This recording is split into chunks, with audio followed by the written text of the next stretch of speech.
আছো? আশা করছি ভালোই আছো। আজকে চলে এসেছি রান্নাঘরে একটা ভিডিও নিয়ে। তো প্রথমে জানিয়ে দিই, welcome back to my channel and welcome back to my new video. আজকে ভিডিওতে একটু অন্যরকম দেখাতে চলেছি। রান্নাঘরে এসেছি, দেখো রান্নাঘরে এসেছি মানে বুঝতেই পারছো যে একটা রান্নারই কিছু দেখাবো। হ্যাঁ, অবশ্যই আজকে একটা রান্না তোমাদের সাথে শেয়ার করব। তো কি রান্না সেটা ঝটপট দেখে নাও, আর কিভাবে করছি সেটা দেখার জন্য অবশ্যই পুরো ভিডিও দেখতে হবে। ভিডিও স্কিপ করলে কিন্তু চলবে না।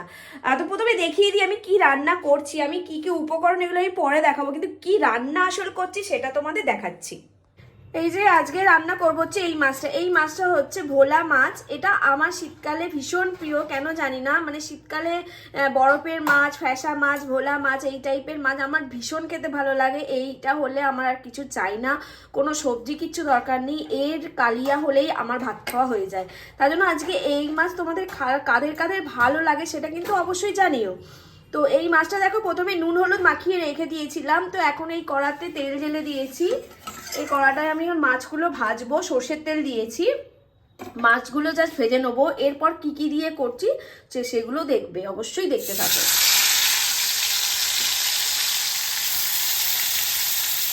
তো মাছগুলো আগে ঝটপট ভেজে নিই, মাছগুলো ভাজতে তো টাইম লাগবে।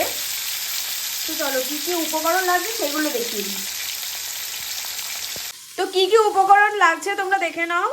হচ্ছে পেঁয়াজ কুচি, টমেটো কুচি, আর এখানে হচ্ছে ধনে পাতা, এটা তো কমন, এটা না হলে একদম টেস্টই খুলবে না। আর এটা হচ্ছে পেঁয়াজ কলি, শীতের সবজি পেঁয়াজ কলি, এগুলো শীতকালে কমন পেয়ে যাবে। আমি মনে করি শীতের জিনিস, শীত মানে যে যার সিজনের জিনিস সে তার সত্যিই ভালো লাগে, অফ সিজনে সেগুলো একটু কমই ভালো লাগে আমার কাছে। এই যে এই পেঁয়াজ কলি অফ সিজনে যদি তুমি দাম দিয়ে পেয়েও যাও, কিন্তু সেই টেস্ট আসে না, আমার ওপিনিয়ন। তো তো আদা রসুন পেস্ট, ভেবো না যে এতটাই আদা রসুন দেবো, এটা আমার করা থাকে বিভিন্ন যখন যেমন তরকারি মনে হয় আমি এগুলো দিই একটু একটু করে, কেননা একেবারে আমি পেস্ট করে নিই, একটু একটু করে আমার পক্ষে সম্ভব হয় না। তো এইরকম কাদের বাড়িতে ফ্রিজে করা থাকে আমাকে একটু জানিও কমেন্ট বক্সে। আর এদিকে তো এক পিঠ মাছ এই যে ভাজা হয়ে গেছে, আর এক পিঠ মানে একখানা হচ্ছে, ছোট করা তো আমার তো দুজন মেম্বার, তার জন্য ছোট্ট করা, ছোট্ট ছোট্ট বেশিরভাগ দেখতে পাবে। তো দু পিস হয়ে গেছে, এই দু পিস ভাজা হচ্ছে। তো মাছটা ভাজা হয়ে যাক, তারপর আসছি। মাছ ভাজা আমার কমপ্লিট। এরপর এতে একটু তেল আছে, খুব বেশি নেই, দেখতেই পাচ্ছ। আমি এইটুকু তেলের মধ্যেই রান্না করব, কারণ বেশি তেল খাওয়া মানে শরীরে একদমই ভালো নয়, তোমরা তো সবাই জানোই। ওই জন্য একদম কম তেলেই রান্না করব। প্রথমে এখানে একটুখানি সামান্য পাঁচফোড়ন, অল্প, একদম অল্প দিয়ে দিলাম একটুখানি। দেওয়ার পর এবার দিয়ে দেবো হচ্ছে পেঁয়াজ কুচি, খুব অল্প পেঁয়াজ কুচি, দেখতেই পাচ্ছ, কারণ মাংস অল্পই আছে, একদম সামান্য তেল।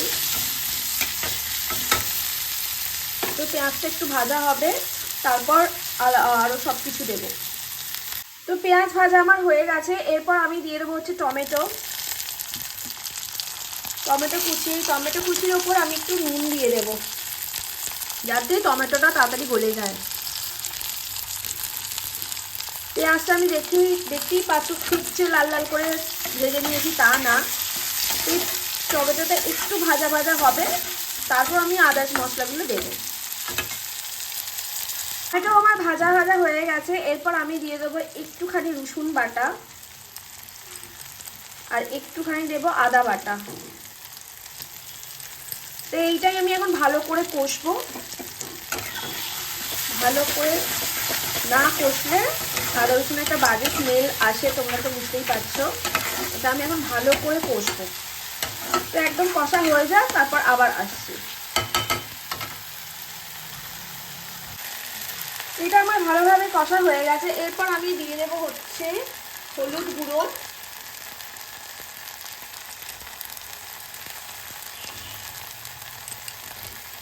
সামান্য দেবো লঙ্কা গুঁড়ো, কারণ আমি এটা কাঁচা লঙ্কার ওপরেই একটু বেশি করে করতে চাইছি, কারণ লঙ্কা গুঁড়ো খাওয়া তো একদমই ভালো না, কাঁচা লঙ্কা খাওয়া তো সব থেকে ভালো। লঙ্কা গুঁড়ো সামান্য, আর একটু কাশ্মীরি লঙ্কা আমি দিয়ে দেবো, এতেই কালার হয়ে যাবে। বেশি সামান্য তেল দিয়েই এটা হচ্ছে, বুঝতেই পারছো। একদম তেল মাখা না হলে এর কালার যথেষ্ট ভালো আসবে আশা করছি। আর এখানে আছে দেখো কাঁচা লঙ্কা, 4-5টা কাঁচা লঙ্কা, আর এই যে পেঁয়াজ কলিগুলো এবার দিয়ে দেবো। এমনি পেঁয়াজ কলি গলে যায়, ওই জন্য আগে থেকে অত ভাজি না, আমি ভাজি না, এরকমই কষার সাথেই একটু মশলার সাথেই কষে নিয়ে একটু এগুলো। তোমরা হয়তো ভাবছো তেল নেই, শুকনো শুকনো কীরকম রান্নাটা হবে। অবশ্যই রান্নাটা ভালো হবে, কারণ আমি এইভাবেই করি, খেতে তো ভালোই হয়। তো এরপর আমি একটু ভাজা ভাজা হয়ে এলেই আমি একটু জল দিয়ে দেবো। এখন কালারটাও সুন্দর এসেছে এবং মানে বলে বোঝাতে পারবো না গন্ধটা কত সুন্দর বেরিয়েছে। এরপর আমি একটু জল দেব,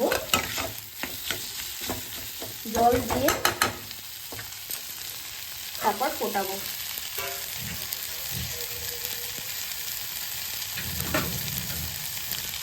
তো আমি জল দিয়ে দিচ্ছি একেবারে।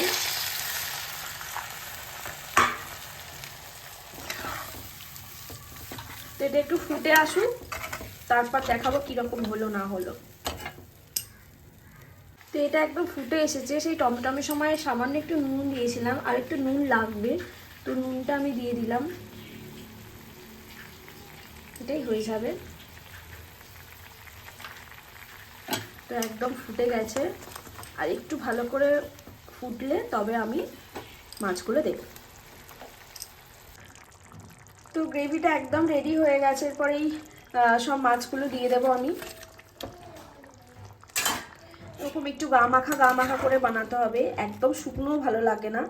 এই গাইটা মাখিয়ে খেতে, ভাত খেতেই তো মজা। আর মাছটাও খুব বেশি ফোটাবো না, কেমন ন্যাতা ন্যাতা হয়ে যায়, আমার ভালো লাগে না বেশি ফোটালে। একদম 2 ফুট কি 1 ফুট হলেই আমি এটা নামিয়ে নেব। এটা কিছুই দেওয়ার নেই, শুধু দেবো হচ্ছে এই যে ধনেপাতা।